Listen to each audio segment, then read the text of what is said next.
So we're going to go into EOL number 10.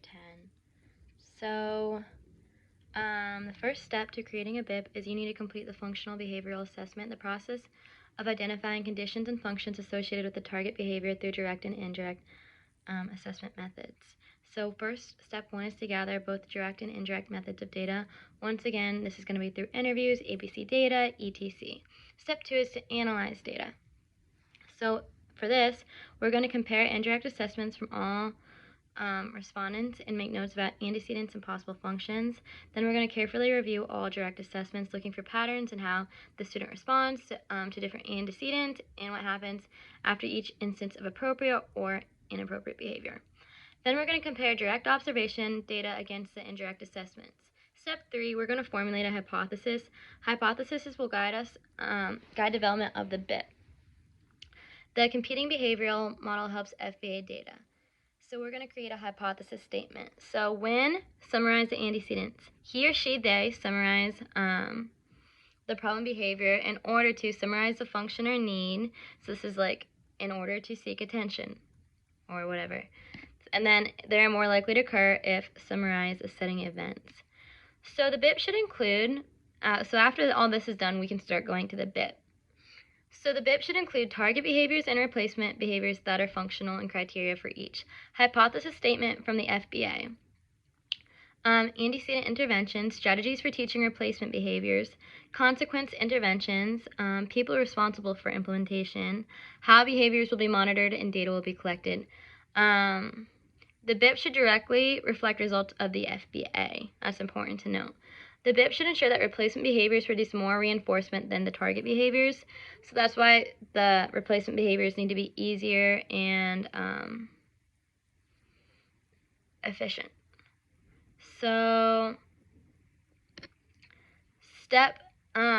after all this is done, so the step 5 is to monitor and adjust intervention plans as needed. So if a student's behavior impedes their learning or the learning of others, that is why we're going to be implementing the FBA and the BIP. So the BIP process has to be a team-based approach that includes goals and interventions that result in positive behavior. A common reason the BIP fails is due to the fact that the general education teacher does not know or collaboration is not going on, so it's going to be harder to implement. While all members who will be implementing the BIP should be active in the development process, if somebody happens to be missing, it is critical they are filled in on every last drop of information that was produced. And it's important that the people who have the roles still have meetings even after the BIP is formed to keep an update on each other, how they think things are going, and if anything needs to change, or even just training on how to implement this BIP. So fidelity refers to implementing all assessment procedures, the FBA, and intervention components consistently and accurately. So it's super important to have fidelity when working on a BIP.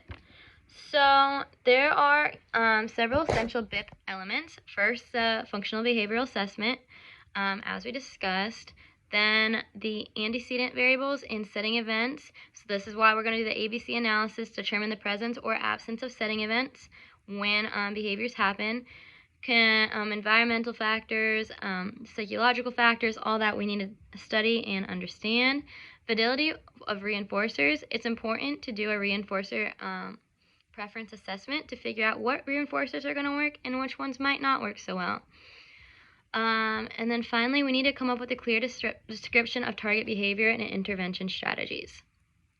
And then we're going to go into consistent data collection.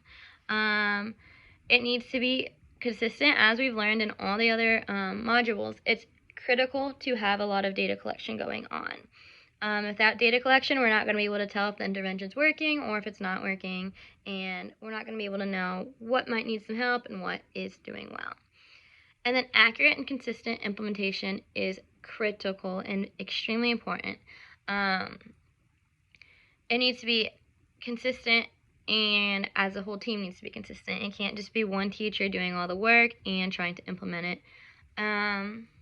And the student skill deficits do need to be addressed because you might need to build up on some student skills in correlation to making them change their behavior.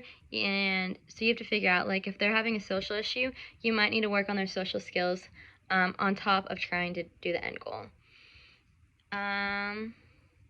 So I actually wanted to go in a little more on the importance of collaboration, because I think this is one of the most important factors that was addressed in the reading. So fidelity observation is going to be used when you are observing everyone involved in the BIP thing to make sure they're all doing their work.